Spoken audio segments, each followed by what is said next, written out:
sponsored by the following. Get your fix with ISN. Supported by MCR Insurance, don't stress it, Cristela protects it. Bar 37, the only place to watch your favorite sports. Tu pasión y sabor. The House for ISN live. Yeah, okay, I guess that was cut before time. But, where did you go? Well, ladies and gentlemen, we're back. Another live podcast. Where you at, Coach? Where did you go? Where did you go? Where did you go? I see you black, pitch black. What's going on? Where you at? Where you at? I don't see you.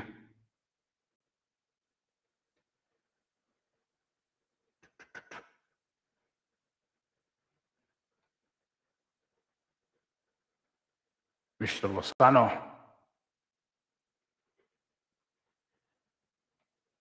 Yeah, there you go. Now it's just a matter of time for you to show up. I don't see you there.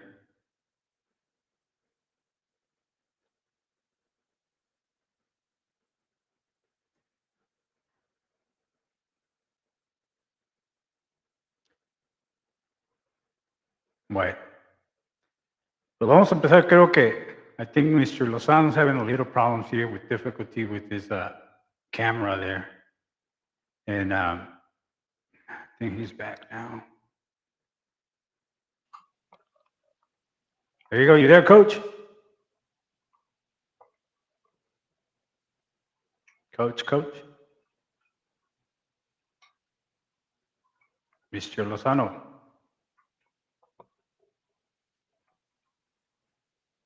Can you hear me, Jaime? Okay, I can hear you now. I guess you can't hear us. Anyways, this evening we're going to be having Dr. Oscar. Let me see what's going on with Coach here. He left again. Oh my God. Dr. Oscar Andalon. Sorry, my bad. And we're going to be talking to him. He's from California. And we should be having Olaf here coming in also in a little bit. He was running a little late. And well, Coach Lozano's having little problems there, difficulties with his cell phone, I believe, for his signal.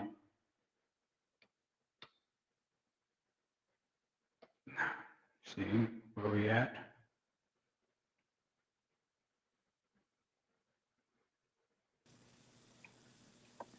Can you hear us now, Coach?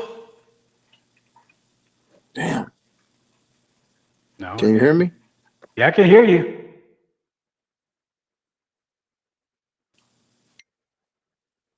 Coach?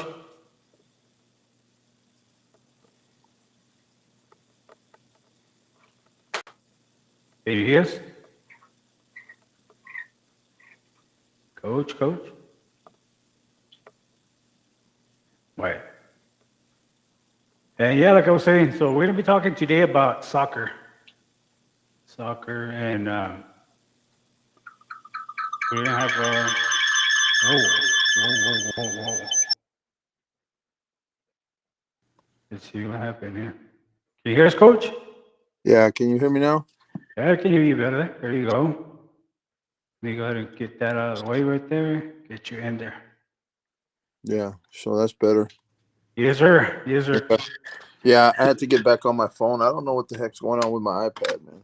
No, you're having problems there. Yeah, like I was saying, we're going to have Dr. Oscar, and he's already with us, Coach. All right. Hi, Oscar. Doc, how you doing this evening? Let me get him here on the screen with us. Hello. Doc, how you doing this evening? This is Mark Lozano. Good. How are you, Coach? Good. Sorry about that, man. We're still playing with this stuff. Having trouble with my iPad, so I had to get back on my phone. So excuse me for delaying a little bit. No, that's okay. It's always these technical difficulties, right? I know. It happens Definitely. more when we're live. Good thing Yeah, that we know absolutely. no editing, just go live straight at it. Yeah, Yes, this is sir. what you get. Yes, sir. But yeah, I'm here with my daughter Sophia as well. Sophia, how you doing, young lady? I'm good. How are you guys? Good. Just fine. I'm glad you could join us on a Friday evening.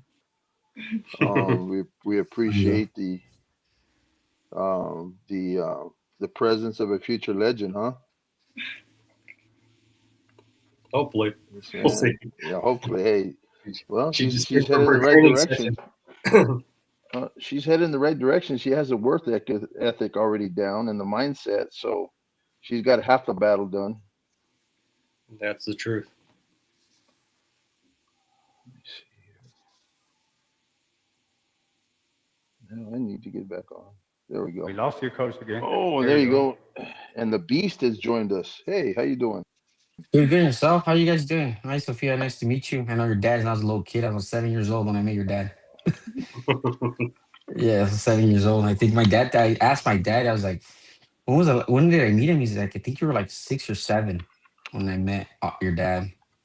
That was a long time ago. And he was in high school when he was playing with adults. That's what my dad said. So, like again, we appreciate you coming on. This is a show that we just started, and we felt that it was necessary, especially in the area that we're in here in Deep South Texas. And we wanted to touch base on quite a few things, pertaining to, of course, athletics. And Doc, we really appreciate you coming on this evening. You have some great credentials, and that was big. One of the biggest reasons I want to bring you on because of your expertise and your background. Is so versatile in the athletic field. Not only being a former professional soccer player, but also being a doctor of physical therapy and some other things. Could you give us a little bit of background on yourself? Yeah, absolutely. So again, thank you for having me. And my background's a little blend of high level athletics, performance coaching, and healthcare all mixed into one. I grew up playing multiple sports, but once I got into high school, as Olaf has mentioned, I started having more of a love for soccer as my main sport and seeing which sport I could use to actually get out of my hometown, to tell you the truth. And so after sports, that experience shaped how I view discipline and preparation, resilience and leadership. And after my playing career, I transitioned into the performance and rehabilitation world. I became deeply immersed in strength and conditioning, Olympic weightlifting, injury prevention, and recovery systems. And over time, that evolved into working with elite athletes and organizations, including serving as a physical therapist and performance specialist for high level CrossFit athletes and Olympic lifting environments. Um, and I can't believe I'm going to say this, but now over 20 years ago, practicing being a doctor of physical therapy, I got to see what was missing within the medical, within the medical and performance world, and how do you create a bridge between the two. Um, and so currently, I own a company called Revive PT and Pilates with my wife in Encinitas, California. And she's also a doctor of physical therapy, but she specializes in women's health. Um, she currently tries to help women like to move better, build confidence, and live fully through a hybrid model of physical therapy and Pilates and a longevity-based performance care. Um, and then I also coached and mentored athletes and teams, including college athletes and youth development. I coached my daughters growing up, almost by force. It wasn't truly by choice. And it was just a situation that we were in. But at the core of everything I do, that I do centers around helping people, helping them perform better, stay healthier longer, and build sustainable systems, whether that's in sports, business, or life. And so that's in a quick nutshell, kind of a history of what I currently do. Yes, well, we appreciate that, and I know when we're going over your credentials, there's a couple of things that caught my eye. One of them that you work with Nike CrossFit teams, and also the Olympic weightlifting as a Olympic weightlifting coach. Can you tell us a little bit about those two and how you got into that? Yeah, early, like in the early 2000s, when a lot of people started coming into the clinic and saying, what was my opinion on this CrossFit world? And I didn't know much about it. And so after hearing a lot about it, I decided to go get a certification on it to see what it was all about.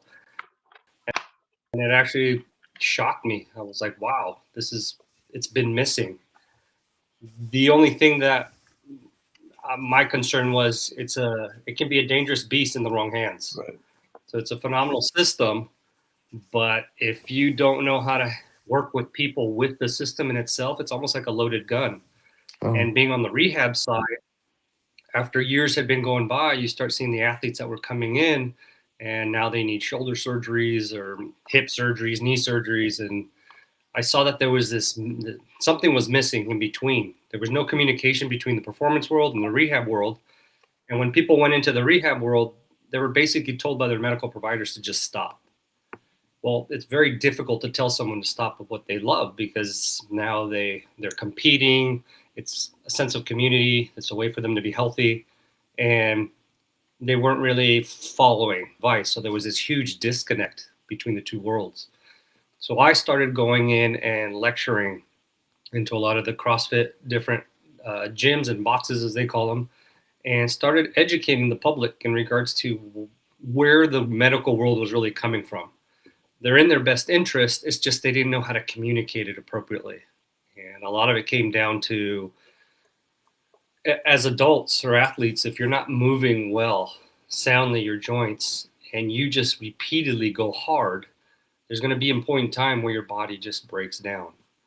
And a lot of times we wait until the pain signals that something's wrong, but the pain is already, it's not a warning light. It's already, the damage has been done. And so I was taught in PT world of how to prevent injuries. But a strong lesson that I learned was in the performance world, people don't pay for prevention, but they pay for a cure. And that's why these surgeons and top doctors they make a lot of money, because it doesn't matter what you tell these people, it's that they're still going to do what they want to do. And so I think Olaf and I had a conversation last week in regards to this, where it's you can put the information out there, but it's like, then it's whoever wants to take the information and run with it. And I think you guys run into the problem, and it doesn't matter what sport, it's all about the hype is what sells. And nowadays with all this social media, anyone can be a guru overnight, do some crazy exercises online, and now everyone thinks that person's amazing. And what ends up happening, Yes, sir. No, go ahead. I'm sorry.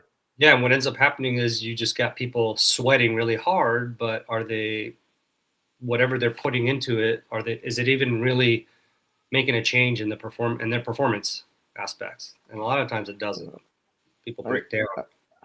Yes, sir. I could imagine there's quite a few or a high percentage of shoulder injuries when it comes to CrossFit. And how I explain to it, because I've spent time not doing CrossFit myself, because I would never do it myself, even though being a longtime athlete, I didn't see, for an athlete, say for me, a football player, I didn't see the benefits of it just because of that. You know, I would mention it or talk to my kids about it per se as being shock absorbers in a vehicle. You know, you can go and after 3 or 4, 6 months, you can go get those changed out. You can't do that with your shoulders. You got to go, get them done at the hospital, get replacements, all that kind of stuff. It's not as easy as you get with your car. I don't know if that's a good analogy or not, but that's the way I looked at it, and because of that, it can be very detrimental, especially to somebody that's not exactly doing it the way it's supposed to be done, the proper way. And that's what I got fascinated with, where there was this disconnect in CrossFit where the standards and the quality of a movement or an exercise was decreased, so a lot of people can actually participate, and that's what was leading to breakdown. And then if you come in from the medical world and go, no, you can't do this, you're not ready for that, let's fix this first, the biomechanics and you like recovery and studying movement, they were like, no, that's boring. I just want to go perform. And so it was like, okay. Right. They want the quick fix. Yeah. Yeah, exactly. And it doesn't take it. You can ask Sophia that question. Says how quickly did you get to the point where you're at, right? Mhm. So definitely took a lot of work. Another question I had, Doc, on the nutrition, the regimen for an athlete. Say going back to the weightlifting, Mhm. powerlifting, or the Olympic team that you were working with, and their regimen of nutrition. Did you oversee that as well for them? What was your role with the team? I didn't see it. They had an actual nutritionist on board, which I would highly recommend that they do that. That's what they studied for. But what I can tell you is that the nutrition was extremely structured and performance driven. They had to focus on adequate protein for their muscle repair and recovery. They had to be strategic with their carbohydrate timing for training output and glycogen replenishment. So that glycogen is that stored energy or sugar in a sense in your muscles. Um, they ate healthy fats for hormonal balance and joint health, hydration and electrolyte management, and then they had micronutrient density for immune function and tissue health. So they didn't mess around. It wasn't, let's go to Taco Bell after a competition or things like that. Right. Um, So breaking it down in layman terms for the nutrition part of it, what were they actually, say their daily intake of calories, and then of course protein versus carbohydrates and so on and so forth. Did you have an idea of that? yeah, they were very heavy loaded on protein intake because a lot of their competition is as to how much weight they can actually lift, and they're scored points on it. And so Right. they needed to make sure that each individual is different depending on their body weight. And so percentage wise, you're looking at some of them eating about anywhere from 50 to 60% of protein, and then the remaining would be either half and half carbohydrates and fats, or if they knew. The other thing was their events are a surprise, so they don't know what's coming at them many Right. times. So it was very difficult to actually prepare. Do I need a carb load high, eat a lot of potatoes and pasta because I'm going to have an endurance event the next day? And so that way, that the remaining portion for the fats and carbohydrates, they would almost eat more carbs than fats just because they needed it for fuel. Of course. I kind of relate it to I always would follow JJ Watt. He's a defensive end, played at a very high level, all pro for the Houston Texans. And I followed his regimen at one time, and I remember him putting down on social media that he would actually eat a little over 2 pounds of food a day just to maintain the physique and his abilities to do what he had to do on the football field, every weekend or every day in and day out consistently. And he's a slim, 6'5", 6'6", 260, 270. So I would imagine 2 pounds of food every day just to maintain that would be quite a bit. Yeah. Yeah, these athletes' activity level is so high that they basically self cannibalize. And so they have to keep refueling. And that's why they get Yes, away sir. with eating more than the average individual. Right. Well, I mean, and then you got to do the right exercise, the right routines, of course, to burn it off as well. You can't just eat 2 pounds and go work out for 30 minutes and it's going to convert into Yeah, muscle, correct? Um, Igor, correct. excuse me. Olaf, did you have any questions for Doc? Before we go with Olaf, let us Okay. go ahead and take a little break and give us a little spot here to our sponsors, and we'll come back with Olaf on that. All right. All right. Thank you. Thank you. Yes, sir. Sponsored by the following. Get your fix with ISN. Supported by NCR Insurance, don't stress it, Cristela protects it. Bar 37, the only place to watch your favorite sports. Tu pasión y sabor. The house for IS. Okay, just a little sponsor there. Thank you guys for the sponsorship. And we're back again, so we can go with Olaf on his questions. Olaf? I think I'm back. Yeah. Can you guys see me, right? Yeah, we can see you. We can hear you too. Also, yeah, I do have a question for you, Oscar. You know, there's people like you and Coach Lozano that they, learned and went out there, invested, their time and money to learn to how to teach people. And at the end of the day, now you guys do a career out of it, right? But then we have other people here in the valley where they do it voluntarily. They do it voluntarily, but they show the kids. I see it in football. Show the kids whatever they learned, they show them. But then we got the high school heroes, and those are the ones that think they know it all. And the other day, I told coach that I was at the local gym here, and I saw a kid that was probably between 10 to 12 years old, squatting, and you could tell that when he was done, his shoulder was hurting. Like here is just, it was just hurting. And the dad was recording him, and it seemed like it was a proud moment. At what age is the right time to have kids lift weights? Or is it after maybe I don't know, after you're 16, 17 years old? Or what is the correct time? Because with coach, we just do resistance bands. And also, if I'm not mistaken, right, coach? All the kids have beaten their 40 yard dash, right? Just with resistance bands, right? Well, I do it on different age levels. So like with Icar, he's 7 years old, the youngest ones. We do a lot of self weight, resistance work, right? The bands, push ups, sit ups, resistance, ropes, things like that to enhance their flexion and their muscle endurance, right? So we leave it at that. And then of course with my high school guys, well, that's a different story. Different story. We're not only doing those, but we're in the weight room as well. But I think creating that flexion in the joints, that turnover is very important for that, and focusing on those things in order to get them to a higher level when it comes to that aspect of working out in the weight room. And doc, I mean, you can attest to this. Unless you have, I don't think the weight room's a bad idea as long as you're doing things properly and at the right age frame, the right age bracket. There's certain things you do with the little ones, and then there's certain things you do with the older ones. But as long as they're understanding all the mechanics, all the motion that goes into those lifts, then I would think it would be okay. What's your aspect on that? Yeah, that's a great question, Olaf. It's always the at what age, and my answer is kind of along the lines of coach, where the old way of thinking that you can't lift at a young age because it's going to stunt your growth and all those other myths that were out there, that's been disproven by research over and over now. So the science has changed on that. But what coach touched on is it all depends on the athlete's maturity.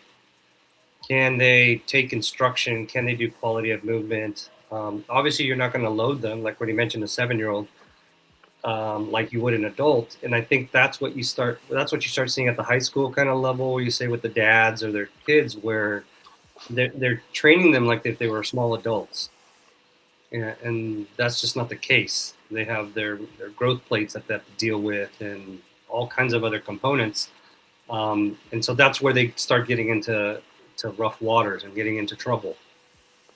But as long as the quality's there and the load is actually managed to their body, then the sky's the limit in a sense. But again, it's also dangerous at the same time.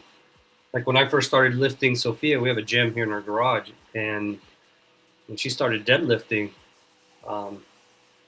it gets contagious, that strength, and you start seeing the progress of going up. And I actually had to stop her because she got like, "Dad, I can go into powerlifting," and I was like, "No, no, you need to work out for a soccer player," because that's what I got. That's what I got in trouble when I was in college. I lifted like a bodybuilder back in the day. That was the Gold's Gym era of Arnold Schwarzenegger and stuff. And my coaches would actually tell me to stop lifting. And it didn't make sense because I was an exercise sports science major, and we're taught to lift, and you need to strengthen for your sport. But the coaches were like, "You need to stop. You're looking like a football player on the soccer field." And so I didn't understand. Now I do understand that it depends on what sport you're doing and what age, and it just has to be managed appropriately. Right. But it's unfortunate, Olaf, that you do see a lot of crazy stuff out there. Yes, they're Yeah, treating and then it's not just one. I've seen a lot of them, and things. Some of them you could see them on social media where they post, and you could tell. I mean, And the reason why I remember a little bit, because I remember, how coach always often correcting my son. Hey, you're leaning, they're leaning while they're squatting, and you could tell that I don't think that's the right form. I really didn't lift weights a lot, so I don't know much about it. But since my son is a football player, I do kind of want to know when is the not the perfect time, but the right, when is the right moment for him to maybe start doing a little by little. But at the end of it, like I said, at the end, like you said right now, it just depends with how you see them, and like research says that it doesn't really matter when it is. Yeah, you Uh, start. It's not so much it doesn't matter. It's just again they have to be mature. They take direction, and they're actually performing quality of movement. You start with body Okay. weight. You start with jumping. You do all these. There's so many different ways that you can challenge the body. Again, when you add load to the body, it doesn't care if you're using rubber, steel, feathers. It's just the load. And so even body weight or gravity is considered a load. And so, like for instance, plyometrics, you don't do many plyometrics because it's such a high load, and you're bouncing and you're jumping, as opposed to if you went to go do a bench press where you're doing 10 reps, you're, the body just responds differently. But again, back to the social media, it's just you can go on your feed right now and just watch these crazy exercises and stuff. And so then an adult's going to take, well, if it's good for that person, then it must be good for my child. And that's where it uh, gets wrong. I was fortunate when I was in college. My O line coach had spent time in Bulgaria. He would train during the summers with the Bulgarian Olympic team. So whatever he learned from them, he'd bring back to us, and this was back in the mid '80s, where I actually learned how to power lift instead of strength. Excuse me, not power lift, but I guess you could call it power lifting instead of Mhm. strength lifting. For the fact that we started working more repetitions, working for power, not strength, right? Mhm. Because strength is one time, power is repetitions. So, by doing that, of course, we were able to develop muscle conditioning, muscle endurance, and be able to do the things we need to do on a consistent basis for a longer period of time. And for us on a football field, just like think on the soccer field, all the things you have to do to change the direction and the stamina you have to have, that muscle conditioning comes in quite a bit. And that was a change of a course where everybody was thinking, well, you got to bench 500 pounds. 500 pounds is not going to get you through 4 quarters. Now, if you can do 225, 30, 45, 35, 40 times, then we're talking, right? Because that's where that muscle endurance comes in. Is that what you've seen, Doc? Yeah, coach, you probably agree that the strongest guy on the team could potentially be on the bench. Yeah, Because it exactly. isn't just about how much weight you can push up. It's like how fast can you get up from the ground? Like it's the functionality aspects of the sport. And it's a mindset, to be able to change that mentality because of what they see, like you said, on social media, that's not all what it's cut out to be, unless you're doing a sport that's what specifically you need to do it for. Mm-hmm. And I think football, soccer, and all those other sports like basketball as well, that you're moving consistently, changing direction consistently, that benching 400, 500 pounds is not going to cut it unless you can do that and 225 35 times. Mm-hmm. And that's not easy to do.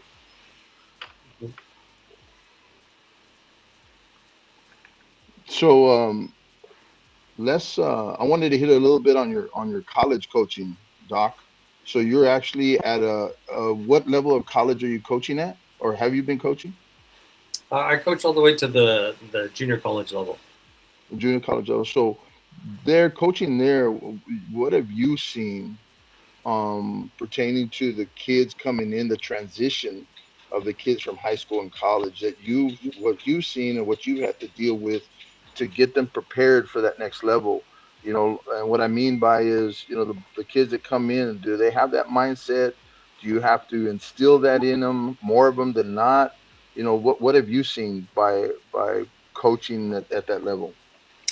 Yeah, what's often missing is their physical preparedness, like self management skills and even emotional maturity.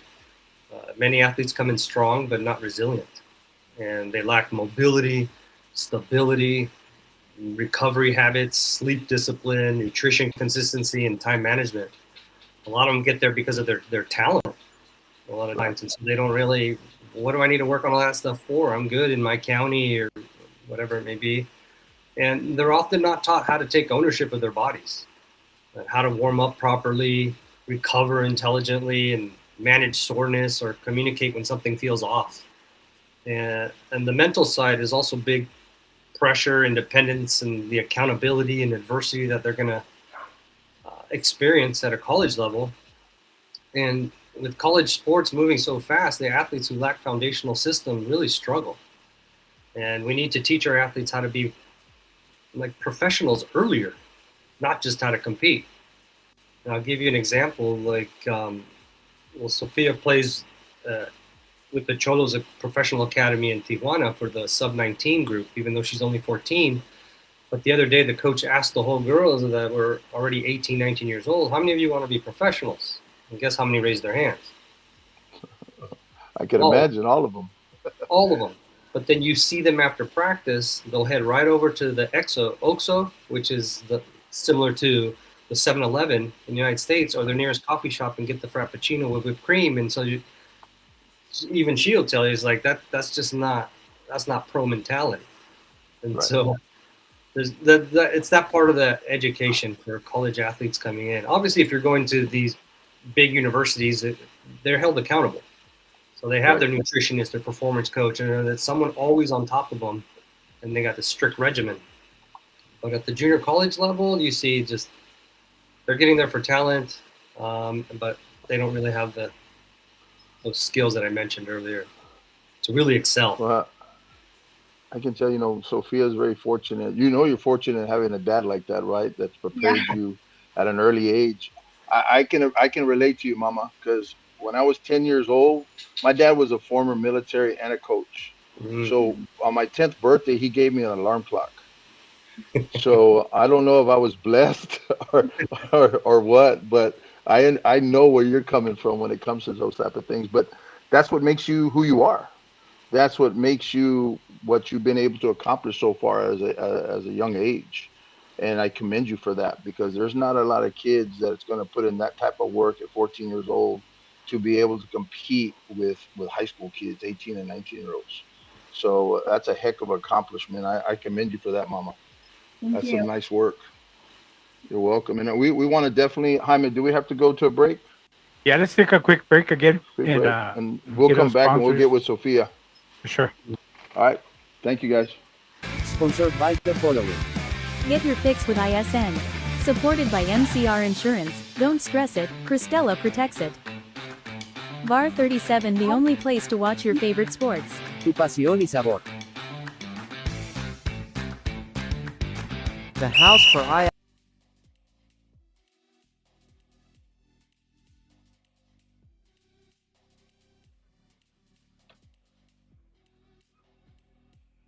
All right, we're back. And yeah, I mean, I just wanted to add up a little bit to Sophia here. I have a daughter. She's 6, and she's playing. She said she has a game right now. You're playing right now in the game, and I mean, she loves. And when I ask her, "What do you want to be when you grow up?" She's like, "I want to be like Messi." Okay, so okay, but yeah, I mean, she has that mentality, and she goes out there. She puts as much as she can, and I wish I could teach her how to play more soccer, but like I never played soccer. I never played soccer. What she has learned, she had been taught, and she has learned it from videos, also from YouTube. And there was a time where she would, she goes, "Hey, watch me. I want to do." They call them slides. I think they call it slides. They're like, "I'm gonna do some slides." I'm like, "No, no, no, don't do that, because you're gonna get somebody hurt, and you're small, and you can get somebody hurt for doing that." But I mean, she loves sports. She loves soccer, and that's her main thing. I mean, she could be out there practicing or playing all day. She will do it. She will come back home from school. She will get a ball. She will go out in the yard and start shooting at the net. She will start playing and doing passes and this and that. and she comes back inside, and then she goes out to practice, and then she comes back again. And I mean, she loves sports. She loves soccer. Yeah. But Yeah, yeah, I mean, also, I'm sorry. you can see the shrine behind us. I don't know if you could. Yeah, I Yes. can see that. I saw that there was a Messi that posted on the back. Yeah. Oh, she's got a shrine of everything Was it? back there. It's like, Yeah, so there's a yeah, lot Is of that medals, all? nothing. every kid wants to be like Messi. Like, it sure changed. Olaf, you have anything for Doc or Sophia? Yes, I do have a question, Oscar. Um, how come we not the because there are traditional it's on you side with Mona, right? When we had David go play at UCLA and walked on, and the route that we were told, oh, you got to go to college and and try to get a like he was David was a draft pick. It was a lottery pick.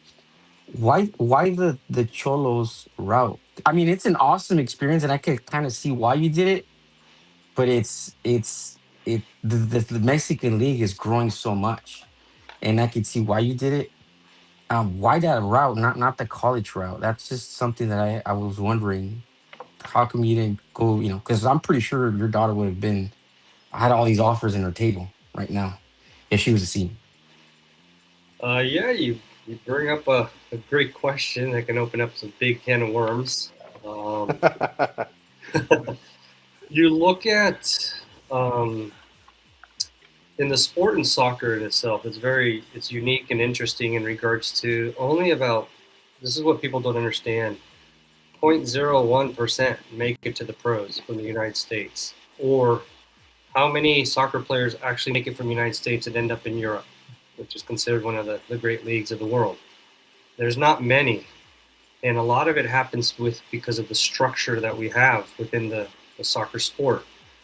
Um, it's become a pay-to-play sport, and if you're not paying thousands and thousands of dollars to be in these clubs, you're not going to get the exposure.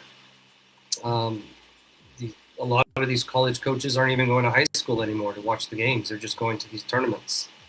And so these clubs have become just very tournament heavy. Like when she played club soccer from the beginning of May, the first holiday in May, all the way till the end of September, it was just tournament after tournament after tournament.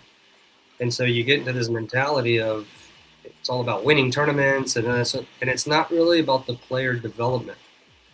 And if you compare club soccer where your parents are paying thousands of dollars compared to like the Cholos Academy in Mexico or in Europe, you can't compare training 1.5 hours, 2, maybe 3 times a week, sorry, if you're lucky, to 3 hours every single day, like 6 days a week.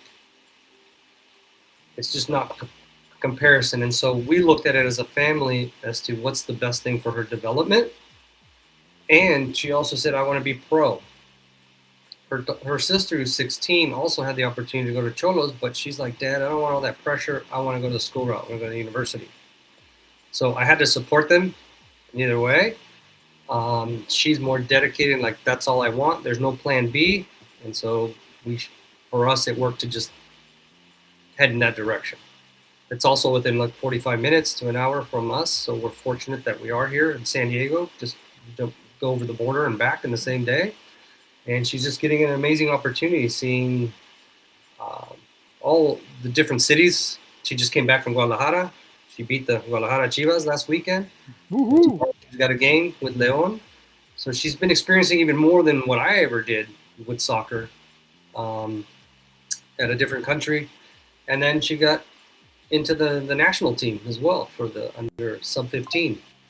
And so they're getting ready for CONCACAF and the World Cup qualifier. So it's why we chose it instead of the university route. It was the best thing for us. I know in the United States it's all about go to university, but a lot of things are changing right now. Now you got the AI coming. Nobody knows what the hell is going to happen in the future. So university may not even be the route. And so in the United States, with soccer, they've tried to make school and the sport at the same time. And it just hasn't panned out. It doesn't work. So in college, they actually, I think this next year, they hired somebody from Europe to be the president of the United States Soccer, and they're completely flipping everything. They're changing the whole program for college. And so they're going to see how they can actually get more students to go the pro route. But just because you went that route and at 18 and it didn't pan out, you still will have the opportunity to go back to the university and get an education. Well, I mean, the amateur status in collegiate sports is already out the window. It went out the window when they opened up this NIL stuff. Mm-hmm. When I was at TCU, we were getting money. It's like I was at TCU about the same time SMU got hit with the death penalty, right? And I lost some of my teammates because of it. But you're talking pennies compared to what they do now. We get in trouble for taking $100. You can lose your scholarship because of that. Now, $100 for that shit, they're gonna laugh at you. You know, More like $100,000 tip. So that's out the window. So, her choosing that route, I commend her for it because again, you have to have a certain mindset, the work ethic to do those things. And if she's already hungry for that at that age, that's crazy. That's awesome, because there's not very many kids like that. I mean, probably the only ones like her are the ones that are on that team right now. And maybe not even all of them, maybe just a handful, because like you mentioned too, they're worried about their frappuccinos other than having their, protein intake and carb watching and things like that to be able to physically compete at that high level for a consistent amount of time. So asking Sophia, so when did you decide? I'm sure you played multiple sports when you were younger, yes or no? Yeah. So when did you decide that you wanted to go strictly soccer, and what other sports were you playing before you decided to go strictly soccer? I played basketball, flag football, soccer, and I did swimming when I was younger. But ever since I was like 10, I really just love soccer. And that's like the only sport I really wanted to do. And all the other sports somehow they made me like frustrated and like I was good at a lot of sports, but I just soccer was the one I loved the most. Right. Well, no, that's awesome. And I'm sure you drove your dad crazy, making sure you're at all of your events on time and that you had to do this and had to do that. Am I wrong about that? No, some days I had like basketball practice right after school, and then I would go to soccer practice right after basketball, and then I have flag So football. Yeah. And hey, I'm telling you, flag football right now too. You ching ching on that too. Mhm. With it, Division 1 just approving it, and in Mexico, like I'm sure they've been giving out scholarships in flag football forever, and now they've got professional, flag football, and they've had it for years before, of course, the United States just started up. But how do you with the girls that you're with right now, are you more competing with the 15U, or you competing or competing with the 19U? Are you doing more with one or the other, or about the same? Well, I think I'm doing more with like the under 19s because I only go to my age group when I get called up for the national team every few months or whatever. So Right. I'm competing with like 17, 18, 19-year-old girls mostly in the That's season. that's awesome, man. What do they think about such a young teenager working with them, competing with them, and probably being better than some of them?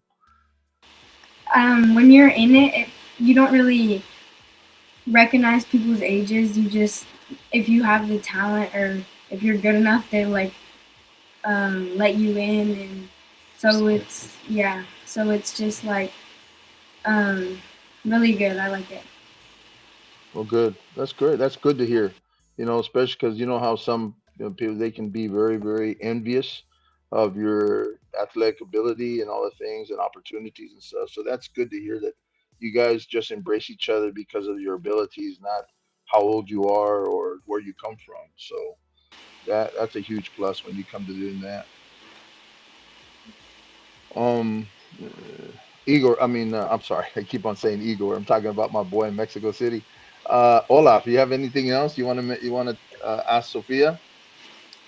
Yes. How does it feel to represent Mexico? How does it feel to be in the national team? That's really cool. That's really awesome. Pretty impressive, as a matter of fact. And then you're pretty close to being at a. You probably guys going to be at the World Cup. You guys going to make it to the World Cup. How does it feel? Because I like your dad knows. I work with professional soccer players as kind of their assistant. And I see the traveling, and it's hard. You Mhm. know, the way they travel, you fly out. I remember I used to make fun of him. I used to make the guy, Diego Valdez, he played for America. He just went to Venice last year. I'm sorry, this year. No, last year, actually, matter of fact, it was last year. I keep thinking I'm through 2025.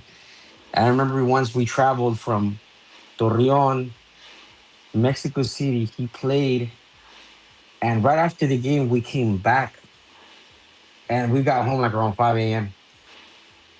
How hard is it to you're because you're they're tired. You're tired. You're not only you're tired from the 90 minutes you played, you're tired from traveling. You're nervous. You're nervous. Sometimes you probably don't even sleep well because you're the adrenaline in the game. You're like, oh my god, the game's on. Well, how does it feel to do that, especially in the national team? Because that must be really difficult for you. For me, it's also new that I haven't gotten sick of it yet. Like all everywhere I go is a new experience, so it's still really fun and I enjoy it. But sometimes I'm really tired but I always find ways to sleep still, and I love it actually traveling. Yeah, because he has sleeping issues. I remember when he used to do all that, he used to tell me, "Look, I can't sleep sometimes because after the game, I'm just the adrenaline's there." Mhm. So that's actually really cool what you're doing, and I'm really proud. I'm happy that I'm really proud of your dad too, because it must be tiring for him too that he has to wake up at really what time? 5 a.m. What time you have to get up for practice? Yeah, 4:30.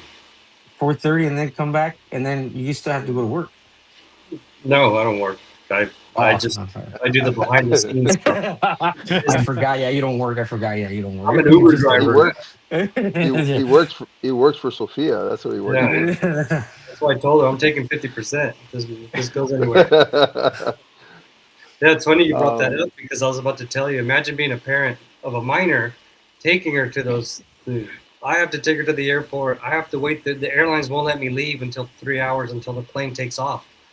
So I have to sit there for 3 hours, and then I got to go pick her up, and it's quite a journey. But she'll sleep in the well, car like every chance that she can. She understands recovery, and so she'll just sleep. Unfortunately, I have to have my eyes wide open, so I have to drive.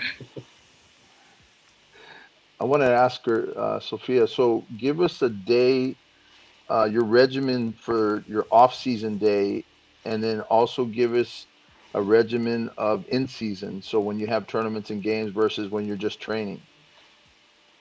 In off season, I Yeah, like start from the morning, and what do you do from the morning? What are you doing during the day until it's time to hit the sack?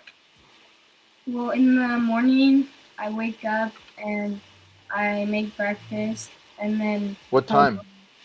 at like 8, a little later than I would usually wake up because I need that recovery because I'm Right. waking up so early in season. But like 8 o'clock, and then I would make breakfast and walk my dog, and then around like noon I would go and like train, do like technical stuff in the morning, and then I have to come back and do school, and then it depends if I'm on like Thanksgiving break or winter break, but and then um I would like relax in the afternoon kind of the day, like and either hang out with my sister or like go somewhere on a walk or get out of the house because I'm always in the house a lot, and and then like later in the day I would go train again and do different things, or I'd go to the gym. I did a lot in the off season and like do different strength and conditioning type things, and then after that I come home, eat dinner, and go to bed. And what time Wow. would that be about? Mm, 9, 10, Depends. Nine, yeah. 10. Yeah, early. There you go. And then in season?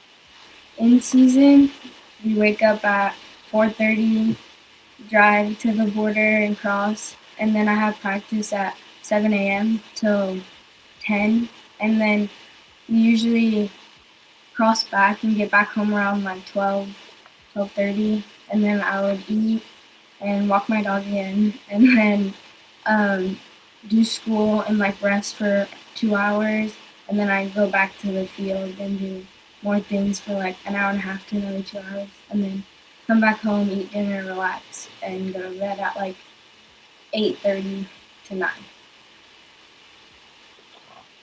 That's awesome. And you still got what? How many more years of doing that? Well, it depends. I could go pro soon, and maybe like 2, 3 more years. Yeah, they're calling the girls up to the pro level. They're about 16 years of age. Wow, wow, that's awesome. No, I'm excited for you. I mean, like I said, I was very fortunate to grow up through an athletic family and do all the things that you're doing. But of course, you at another level. Our mindset. Back in the day, we had that because of my dad, right? Uh, getting up the same thing as you. I used to get up at 4:30 in the morning, go lift, go eat breakfast, go to school, go through practice, go home, do homework, do all those things, go to bed, get up again, do it. I did that for 4 years of my high school career, and then of course once college hit, doing the same thing. But I commend you for that. That's awesome.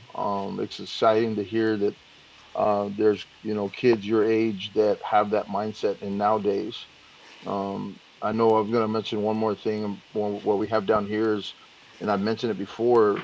Back when I was a senior here in the Valley, we actually had 8 guys sign Division I scholarships in 1 year, and for the Rio Grande Valley, that's like crazy numbers. 42 years later, we've never had that happen again. And there's a reason why. And one of the reasons, and the biggest one that that's why I admire Sophia. What she does is that she has that work ethic and that mindset to do whatever it's going to take to reach that level. And I think that's what more kids nowadays need in order to reach the goals that they want to reach. I know they want to, but are they willing to do what it takes to get there? And I think that's what we're missing, you know? Um, hey, Doc, tell us a little bit about your business. Also, you and your wives. Is there any way too that if anybody's interested, that they can, hit you up with any questions, answers, or anything that you do online? Do you do anything like that for anybody or everybody? Absolutely. Currently, I don't. About 3 years ago, we transitioned our business from being. I was always the sports medicine side, and she was always the women's health side, and so we had two different avatars and customers. And as we built the business, I stepped away and only worked personally with people who had been recommended to help them with either like an ACL repair or just get them back to sports. And I took a step back and took more just the business on behind the laptop thing. Um, and so I just help her now try to build her vision in regards to opening up clinics and fitness centers in regards to giving high quality service that helps clients just remain active, not just recovering from an injury. And then we about 2 years back, we started it. We're not the typical medical model. We're a cash based model only, so we don't take insurance, and it's blown up. And so now we want to be able to kind of pay it forward, that knowledge, to other business owners around the country, to so they can do the same thing. And so when I work with people now, it's very far and few in between now. Right. Well, no, And so that's now we interesting. I just know do you, business you, consulting. So it's a yes, sir. little bit of here, a little bit of there. There you go. Well, I'm sure you've got a lot of knowledge that you can share with anybody that's willing to learn or just that needs some question or some answers to some of their questions they may have. And we appreciate you definitely coming on and sharing all of that information, knowledge, and the history between of Sophia. And we want to thank Sophia also as well being on the show and give us insight at from your perspective of what you have to do to accomplish your goals at a high level. Jaime, do you have any last questions for Doc or Sophia?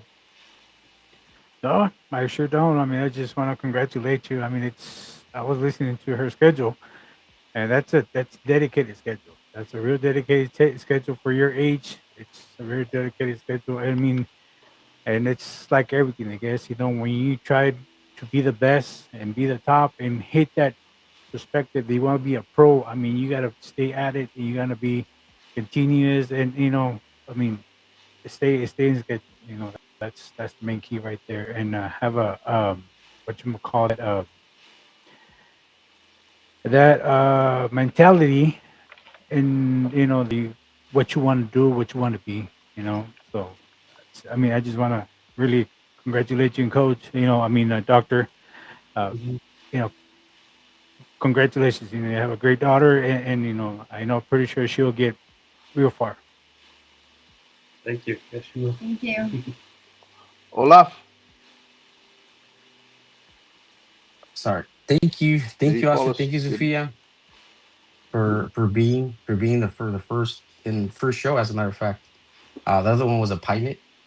So you're part of, and I really want to appreciate you, Oscar, as well for taking the time, because a lot of people did kind of ignore me, and you right away gave me a good answer and said yes, I'm on it, and yeah, you're gonna go real far, Sophia. You could just your mentality that you have is just it reminds me of my cousin David. The only thing is that my cousin didn't have no resources; it was just talent, and Oscar could tell you he was just running up the stairs at Alsa High to get conditioning and just running back and forth and he didn't have. I bet you if David had a bunch of like, and your dad could tell you in Salinas where we lived at. Unfortunately, because of their need of they came from Mexico illegally, but your dad could tell you we had professionals. He was playing with professionals in the Sunday league. Some of those guys, their physique was incredible, and we should have had a bunch of guys play Division 1 in his era because there was just so much talent and that's awesome. And I really want to thank you, Oscar, for being part of it. And you're living my dream.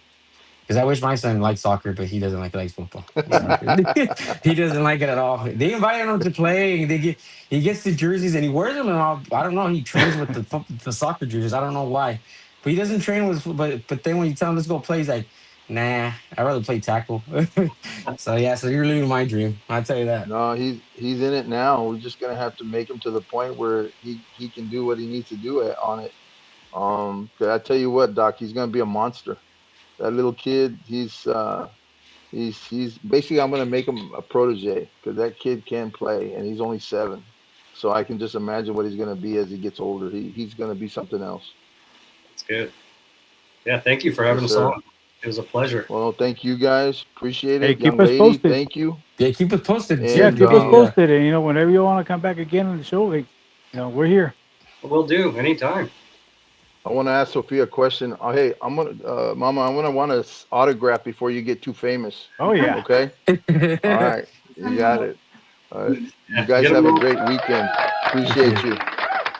Thank you. Thank you. Go to commercial. Sponsored by the following. Get your fix with ISN. Supported by MCR Insurance, don't stress it, Cristela protects it. Bar 37, the only place to watch your favorite sports. Tu pasión y sabor. The house for ISN.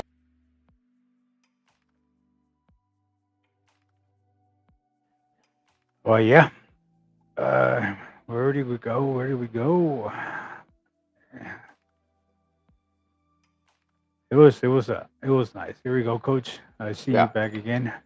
Yes. Okay. I tell you what, that was awesome. Yeah, you was. Doc was great. He's honestly, coach, that guy, he intimidates people because all the knowledge he has. And the Yeah. thing is that people like he when we were Selena's coach and he was trying to do things the right way, Right. everyone pretend like they know it all. But if you Right. have a guy like that knows medicine, that knows how to get, he would have, if he would have grabbed, like he says, he trained at the community college, and I can see his frustration because he's trying to teach kids, hey, this is the right thing to do. But our mentality is like I told you, some of these guys think they know it all. Or the dad tells them, oh no, si no sabe. He charges it's we could get it for free somewhere else when no, the Right. guy's trying to what he's trying to Well, do is change your mentality, change your weird nutrition. And like I said, there when he played, I'm telling you, we had people working in the lettuce fields. And I can yeah, show you pictures of them, how their physique was. They're yeah, athletic and they were working yeah. in the fields.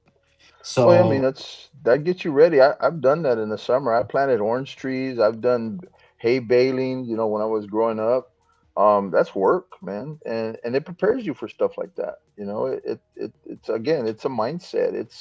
It's the work ethic that you have to put in to be able to compete at a high level like Sophia has. You know, she's very fortunate to have a dad like she does she because likes she's it. oh heck yeah, she loves it. I mean, she's ahead of the game big time. And but the thing is too is that she has the ability and the know-how and the mindset. Again, I know mindset I'm going to say a million times on this show because that's what it is.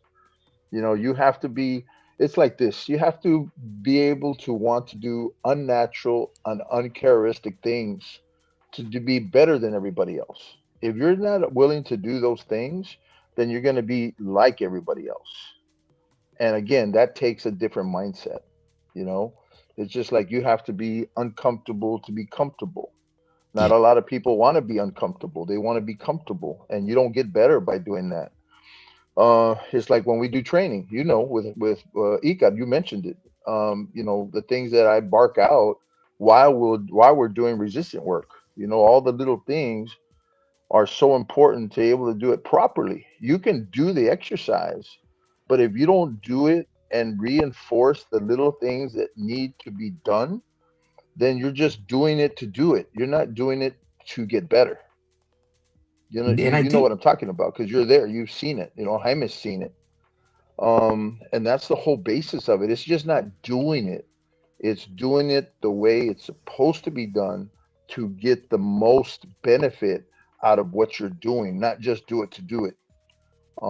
And of course, that's what Oscar has done on all the things that he's done, and especially in his profession and being, it's a doctor in physical therapy. You know, you can't get any more than that.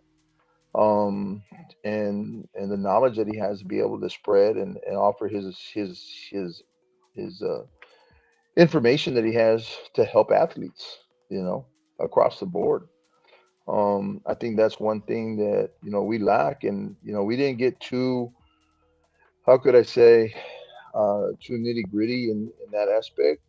But I've I've come across so much in the last few weeks working with some of our youth here because I've been away. I've been in Mexico for 10 years, haven't spent a lot of time here at home.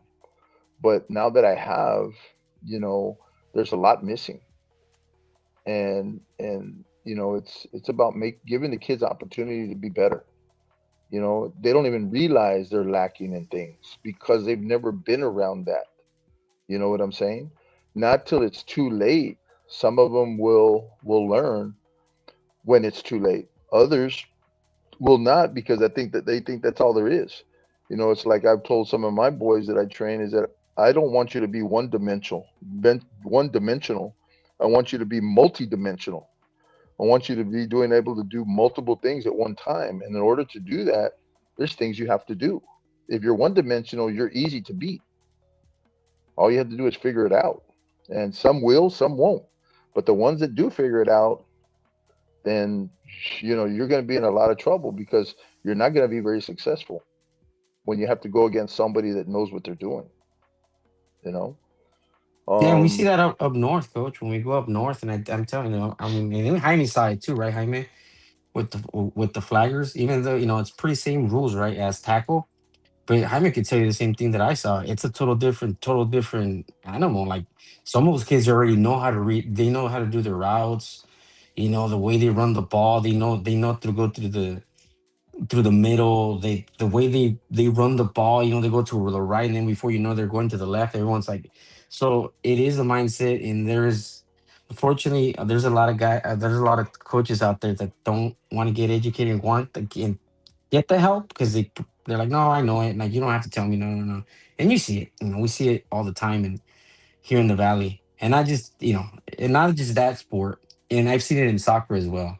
When we're there at the practices, I see the kid, the goalkeeper, just throw himself flat when instead of the coach stopping the play and says, well, the goalkeeper telling him, you need to put your front forward, your front foot forward, and your hands forwards for you to dive, because you could really hurt your ribs or something, because the way he's landing flat, but nobody does it. Right. Nobody does it. Nobody really. He's like, oh, you just got to stop it, parala. And I was like, okay, well, teach me how. And Right. sometimes I want to kind of bump in, but some of these guys take it offensive when you do something like that. They take it personal, like you're trying to help. You're not trying to expose their mistake. Right. No, yeah, and I mean, you're right, and it's just something that, it depends on how we want to, keep pushing to try to get, uh, you know, the mindset adjusted to where it needs to be, or just leave it alone. It's inevitable that, there'll be a few that will convert, but then the majority won't, because you get used to being in that box. I'll give you another analogy. It's like when I've worked with parents in the past or the kids, I, I I'll write out two boxes, right? I'll draw two boxes, and in one box I'll put some dots inside that box, and in the other box I put the dots outside the box. So those dots represent people. They represent us. So with the box and the dots inside that box, I say, okay, if you're inside that box, those dots are people. If you're inside that box, where can you go? Nowhere, No, no, right? yeah. There's four squares, there's four walls. You can't go anywhere. Now, if you're in the other box, the dots are outside that wall, outside that box. So being in that box, where can you go? You can go anywhere you want, right? But so it's your mentality, or your human nature aspect of you. What are you willing to do? Are you willing to step outside that box and try? And if you don't succeed, well, so what? At least you tried. You can go back to what you were doing. But if you never try, then you're always going to wonder. And there's always going to be a question mark, is how could you have done if you would have tried or given that other opportunity the chance to make something happen, right? But that's a mindset. Are you going to stay comfortable in your little zone?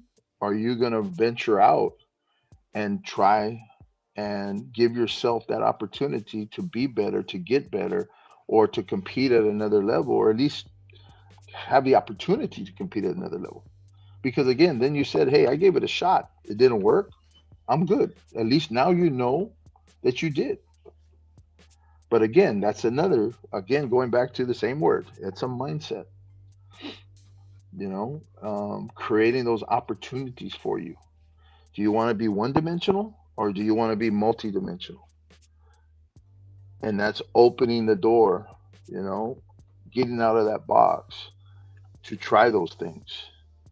I mean, that's why I was able to do things that I've done, and have those opportunities. Hell, there was one time, because of sports, because of football, there was one year I was at 14 different spots. I flew to 14 different locations in one year. And another, in a span of 11 days, it was all football. In a span of 11 days, I flew from the Valley to Dallas, from Dallas to Charlotte, from Charlotte to Austin, from Austin to, where were we? Not Charlotte. We were in Nashville, and then from Nashville back to Dallas, and then from Dallas to Orlando, Florida for the Hula Bowl in 11 days. That was crazy. But because of athletics, because of football, I was able to do that. And that was just because I took a chance on something. And that's what it turned out to be. That's what it panned out to be, you know? But that's the difference of allowing yourself to step outside that box and do things like that, or just test the waters and be more than who you are, and not be afraid to do that. That's the question mark. You know? But man, I really appreciate Doc coming on and Sophia. Man, I tell you what, don't you? And you got to tell Oscar when you talk to him again. I'm serious. I want that autograph before she gets too famous. Then we're gonna have to pay for Yeah. it. Yeah, you should get her one of the jerseys and put it somewhere. Yeah, yeah, Yeah, you can tell. I mean, just you can tell by the way her mentality is hard to find a yeah. 14. He said 14, right? 14. Yeah, You and she know, could. and then she's really. He tells me she's very mature. You could tell just by the way she stands out to herself. How she answers the questions very mature, not Right, looking anywhere. She's just kind of straight, like telling you, "I'm ready to go." right. And that mentality she has also too, coach. It's very important because in those soccer, I never played in them, but I've been in the middle of it. It's an ego thing. So Yeah, she doesn't care. They're not friends there. They're yeah, not. That's what yeah. she made it sound like. She's there to earn a spot soon, you know, and that's hard to find because at that age you think, oh, they're my friends, but no, she's telling you straight up, they're not my friends really. I mean, she might Right. have some friends, but in the field, Yeah. she's Well, she fighting for a was. spot because it's hard. She knows that she needs to work for it. She can't. Yeah. She's not going to Well, get handed it. she was polite about it. You know that it was. Yeah, You know just about your talent. You know your talent. You can compete at that level if you have the talent to do it. So most definitely, man. Well, guys, I appreciate you guys tonight. Oh, wanted to mention one thing. Yeah. So hopefully, we'll get our next show going, but I'm hoping that we'll have a couple of exciting professional flag football players from Mexico, have them on the show so we can start discussing when we're going to have our first ever flag football combine and camp for girls with some professional flag football players from Mexico, as well as hopefully, if we're lucky, we get a current gold medalist from the World Games in flag football. I'm going to mention who it is, but we're working on that right now. We'd love to bring that for the girls. You know, it's a time for the girls to flourish in the game of football. There's so many great athletes, female athletes, and this just gives the girls another platform to show their talents and to work on getting their school paid for. On the collegiate level, especially now that the NCAA approved flag football for NCAA Division One. So that's huge for the girls. I'm really happy and excited about that. It's about time. And hopefully the UIL and the state of Texas will approve this thing next time they meet, so we can get our Texas girls going, you know, yeah, and get these Valley girls on another platform. So thank you yeah, guys. and You guys it's have very anything popular, else? coach. That girls. Oh, yeah. I saw it. I saw it in at the East and West game. Those girls were going at it. They were really competitive, and I was even the parents were like, I saw one girl, I forgot her name, but she threw the ball so good, coach. She Girls was are like vicious. 11 years old. Girls are more vicious than the guys. When we were playing our We arena, we were playing our pro arena football in Mexico, and some of the games we had the girls. The girls had we had arena football for the girls and tackle right with equipment, and they would play before us.